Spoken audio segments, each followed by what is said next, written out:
নমস্কার বন্ধুরা, অর্ণাস লাইফস্টাইলে নতুন একটি ভিডিওতে আপনাদের সবাইকে জানাই স্বাগতম।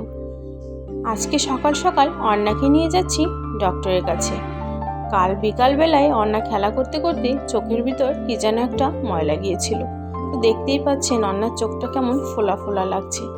তো সকাল সকাল অর্ণাকে নিয়ে তাই ডক্টরের কাছে যাচ্ছি। আমরা তো খুবই ভয় পেয়ে গিয়েছিলাম।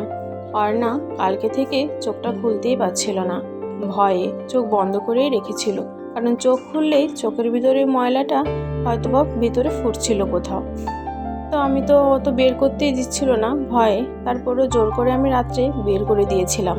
ও একটু ঘুম ঘুম আসলে তখন বের করেছিলাম। তো সকালে ভয় আর চোখে খুলছে না। তো দেরি না করে নিয়ে আসছি ডক্টর মুক্তাদির চক্ষু হাসপাতালে। তো এখানে এসে আমরা বসে আছি। সকালের দিকে তো খুব বেশি লোক ছিল না, তাই তাড়াতাড়ি ডক্টর দেখাতে পেরেছি। তো ডক্টর সাহেব ভেতরে আছেন, আমরা এখানে অপেক্ষা করছি। অন্য একটু চিপস আর জল খেয়ে নিচ্ছি। অন্যার খাওয়া হলেই আমরা ভেতরে গিয়ে ডক্টর দেখাবো। হাসপাতালের চারিদিকের পরিবেশটা খুবই সুন্দর। তো অন্না আমাকে এখানে খাইয়ে দিচ্ছিল চিপস। তো আমরা তো অন্নাকে ডক্টর দেখিয়ে নিয়ে এসেছি। ডক্টর বলেছে তেমন কোনো সমস্যা নেই, কিছু মেডিসিন দিয়ে দিয়েছে। তো হাসপাতালের ভিতরে এক সাইডে মেডিসিন কর্নার আছে, আমরা সেখান থেকেই মেডিসিনগুলো এখন নিয়ে নেব। মেডিসিনগুলো নেওয়া হয়ে গেলে আমরা এখন যাচ্ছি ডক্টর মুক্তাদির নিজ হাসপাতালে তৈরি স্মৃতি জাদুঘর, সেইটা দেখার জন্য। এটা হাসপাতালের দোতলায় অবস্থিত। তো আমরা সেখানেই যাচ্ছি এখন অর্ণাকে নিয়ে। তো ডক্টর মুক্তাদির সম্পর্কে কিছু না বললে আসলেই নয়। তিনি চাকরি জীবনে ঢাকা মেডিকেল কলেজের চক্ষু বিভাগীয় প্রধান ছিলেন বীর মুক্তিযোদ্ধাও। চাকরি থেকে অবসর নেওয়ার পর স্ত্রী মাহমুদা খানমের অনুপ্রেরণায় পেনশনের টাকা দিয়ে 2004 সালে নিজ গ্রামে গড়ে তোলেন আধুনিক চক্ষু হাসপাতাল। নিজের নামের সাথে মিল করে হাসপাতালের নাম দেন ডক্টর মুক্তাদির চক্ষু হাসপাতাল। চিকিৎসা সেবা দেওয়ার পাশাপাশি 1996 সাল থেকে ফ্রি মেডিকেল ক্যাম্প করে দরিদ্র রোগীদের বিনামূল্যে চোখের ছানি অপারেশন শুরু করেন। গত 48 বছরে 1,20,000 মানুষকে চোখে ছানি অপারেশন করিয়েছেন তিনি। নিজ হাসপাতালে গড়ে তুলেছেন স্মৃতি জাদুঘরও। আর এই স্মৃতি জাদুঘরে রাখা আছে ওনারই ব্যবহৃত অনেক সামগ্রী, অনেক জিনিসপত্র। ওনার অপারেশনেরও অনেক যন্ত্রপাতিও এখানে রাখা আছে, এবং দেশ বিদেশে ঘুরে তিনি অনেক কিছু অ্যাচিভ করেছেন, সেগুলোই এখানে রেখেছেন। তো সেগুলোই দেখতে লোক এখানে আসে, আর আমরাও তার ব্যতিক্রম নই।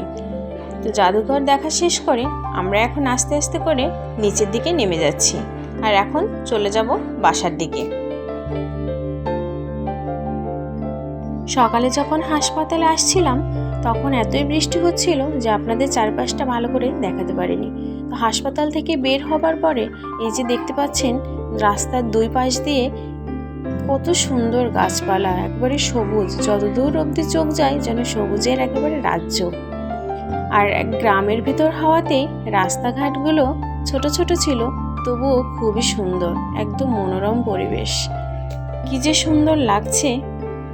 রাস্তার দুই পাশে ঘন সবুজ গাছেরা একবারে সারি ধরে দাঁড়িয়ে আছে, কি দারুণ।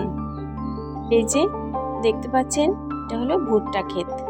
আমরা যখন এদিকে আসছিলাম তখন মনে হচ্ছিল যেন আমরা কোনো রূপকথার জগতে প্রবেশ করছি। আমরা সবসময় দেখা যায় ডাক্তার দেখানোর জন্য শহরের দিকেই যাই, কিন্তু এরকম গ্রামের ভেতর এত ভালো একটা হসপিটাল করাতে গ্রামের মানুষের না খুবই উপকার হয়েছে। এত টাকা খরচ করে আর শহরে যেতে হয় না, এখানেই উন্নত মানের চিকিৎসা পায়, খুবই ভালো হয়েছে। আর উনি হসপিটালটা সাধারণ মানুষের কথা চিন্তা করেই তৈরি করেছেন। তো আমরা এখানে একটু গাড়িটা নিয়ে একটু দাঁড়িয়েছি আর ঠান্ডা হাওয়া উপভোগ করছি, আর দেখছি বাইরের সৌন্দর্যটা। আর সেই সকাল থেকে তো বৃষ্টি নেমেছে, এখনও থামার কোনো নামই নেই। তো আমরা তো আস্তে আস্তে করে বাড়ির দিকে যাচ্ছি, আর ঠান্ডা ঠান্ডা হাওয়া খুবই ভালো লাগছিল। তো কালকে থেকে অর্ণার চোখটা নিয়ে আমরা যে ভয় পাচ্ছিলাম, যাক ঠাকুরের অশেষ কৃপায় তেমন কোনো সমস্যা হয়নি, অল্প দিয়েই সেরে গিয়েছে। আর অর্ণা তো খুবই ভয় পাচ্ছিল চোখটা খুলতে। তো যাই হোক, মোটামুটি এখন সুস্থই আছে, আর চোখটাও এখন ফোলাও অনেকটা কমে গিয়েছে। সকালের দিকে তো চোখটা বেশ ফোলা ফোলা লাগছিল, এখন কিন্তু একবার ড্রপ দেওয়ার পরে চোখের ফোলাটা অনেকটাই কমে গিয়েছে। তো এখন যাই বাড়ির দিকে, তারপর আবার আপনাদের সাথে দেখা হবে। আর এই যে দেখতে পাচ্ছেন বৃষ্টি তো হতেই আছে।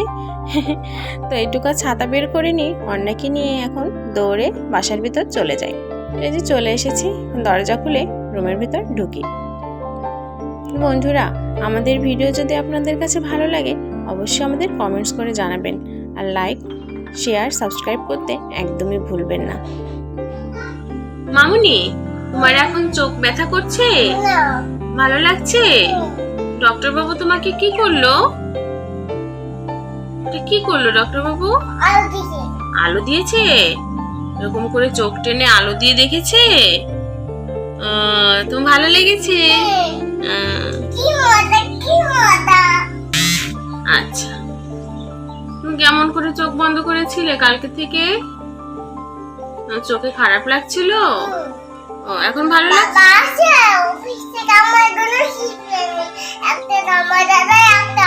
হ্যাঁ, ঠিক আছে।